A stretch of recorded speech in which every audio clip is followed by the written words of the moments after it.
Entonces nosotros conocemos que el océano es la disolución acuosa más grande que tenemos en el planeta. Y en esta disolución acuosa hay distintas sustancias químicas.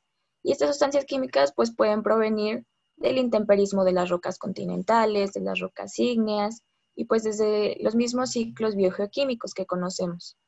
Y otras especies también pueden provenir de la atmósfera, como es el caso del CO2. Vamos a tener en esta disolución acuosa varias reacciones que están en equilibrio, varias reacciones reversibles en equilibrio, y la primera que vamos a ver es esta.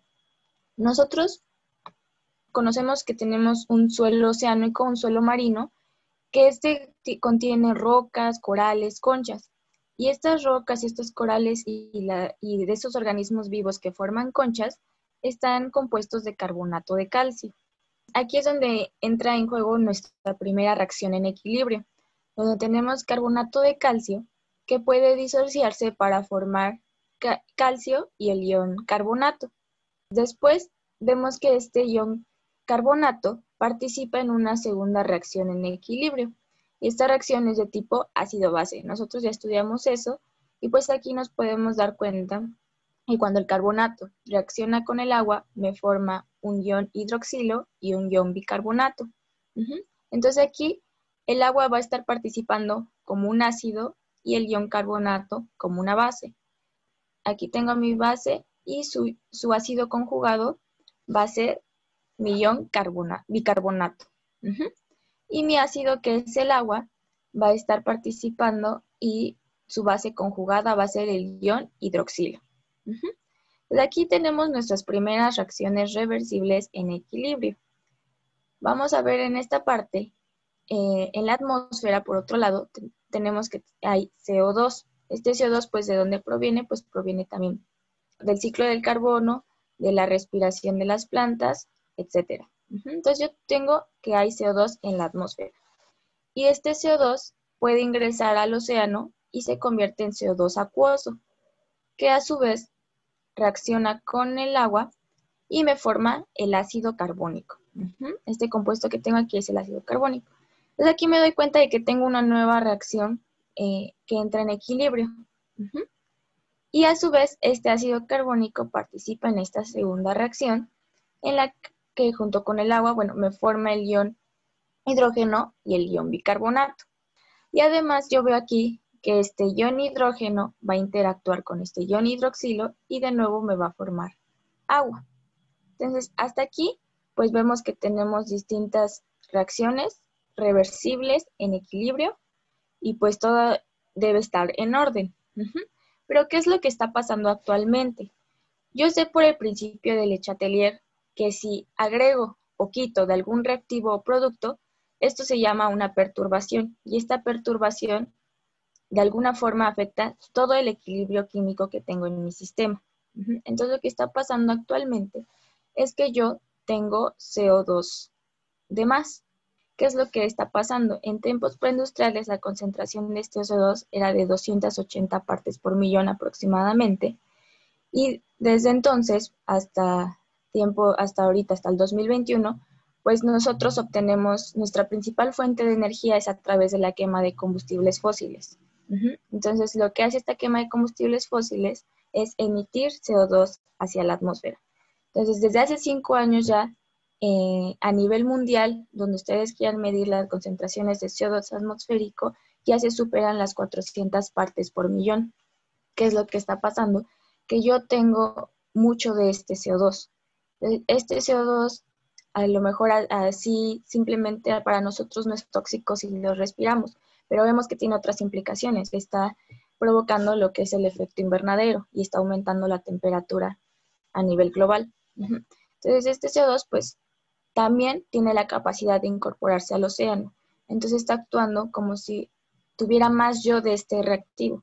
¿Qué es lo que me dice el principio de Le Chatelier? Pues me dice que si tengo más de eso necesito quitarlo.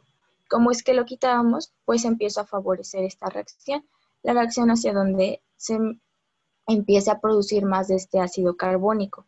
Entonces, cuando yo empiezo a producir este ácido carbónico, me doy cuenta que no es en la única reacción donde está participando y pues empiezo entonces a tener más de este reactivo en esta reacción y lo que necesito es empezar a quitarlo favoreciendo esta reacción. La reacción en donde se me van a empezar a producir iones hidrógeno y iones bicarbonato. Pero entonces, ¿qué es lo que veo? Que estos iones hidrógeno pues también van a estar produciéndose de más y recordemos que pues estos son los que van a disminuir el pH del océano. ¿Cómo es que yo calculo el pH? Pues mido la concentración de los iones hidrógeno. Entonces aquí ya de principio pues tengo una afectación cuando se me está moviendo este equilibrio químico. ¿Y qué es? Pues que se está reduciendo el pH.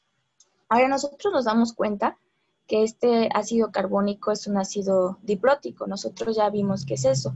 Y es que tiene la capacidad de que se disocien dos protones.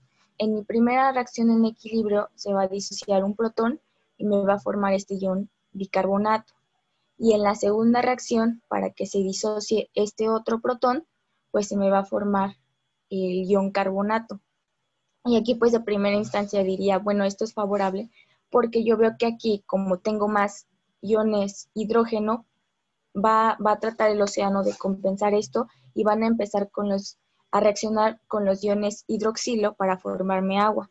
Entonces, de nuevo, como tengo menos de este ion hidroxilo, pues necesito compensarlo, necesito recuperar el equilibrio y tienen que ocuparse el ion carbonato para formarme estos iones hidroxilo que se me están yendo aquí. Y bueno, después entonces está como esta cadenita. Como estoy quitando de este carbonato de esta reacción, pues necesito compensarlo, necesito producir de esto demás. Y lo que está pasando es que se está ocupando el carbonato de calcio. Pero llega un punto en el que este carbonato de calcio ya no hay suficiente diluido en el océano. ¿Y qué es lo que empiezo a hacer? Empiezo a diluirlo de las rocas, de los corales y de las conchas de los organismos. Aquí veo que en la segunda reacción en equilibrio se me puede ir el otro protón y formar el ion carbonato. Sin embargo, pues yo necesito revisar los valores de las constantes de equilibrio. De esta primera reacción, la constante de equilibrio, la constante de acidez, es de 4.2 por 10 a la menos 7. ¿Qué significa esto? Que tengo una K mucho menor a 1 y que la reacción que se me va a favorecer es a la izquierda, hacia mis reactivos. Y la segunda reacción, donde me da el ion carbonato, veo que es de 6 por 10 a la menos 11. Entonces, aún más pequeña. La primera era por 10 a la menos 7 y este es por 10 a la menos 11. Entonces, veo que son constantes de equilibrio mucho menor a 1, es decir, que tengo mucho más de mis reactivos que de mis productos. De lo que se me llegue a formar de este ácido carbónico, es muy poquito lo que estoy produciendo, pues de esto, de este ion bicarbonato, y mucho menos voy a producir de mi ion carbonato. Pero bueno, sin embargo, sí se están formando estos iones hidrógeno. Y entonces, ¿qué es lo que está pasando aquí? Que suceden todas estas reacciones en cadena donde ya no hay suficiente carbonato de calcio disuelto en el océano y entonces empiezo a remover los carbonatos de ese océano. Las aguas se desaturan de los minerales que los animales marinos como moluscos y corales necesitan para construir sus conchas y demás estructuras rígidas. Aquí lo que está sucediendo es que tengo más de estos iones hidrógeno que me están disminuyendo el pH del agua del océano y además lo que están haciendo es que pues necesito quitarlos, entonces empiezo a consumir más de iones hidroxilo para formar de nuevo agua y pues ahora necesito compensarlo agarrando de estos carbonatos y después tomando de estos carbonatos de calcio. Ya vimos cómo desde simplemente tener en la atmósfera un poco más de este CO2, cómo nos fue afectando a distintas reacciones que yo ya tenía en un equilibrio químico en el océano. Y bueno, pues espero que este ejemplo sea de ayuda para comprender mejor el principio de Chaterer, equilibrio químico, reacciones ácido-base. Y pues como no solamente pues está el sistema agua, ¿no? Sino que siempre voy a tener una interacción agua, atmósfera, agua, litosfera, y pues como todo siempre está, es un ciclo, ¿no? Y está relacionado.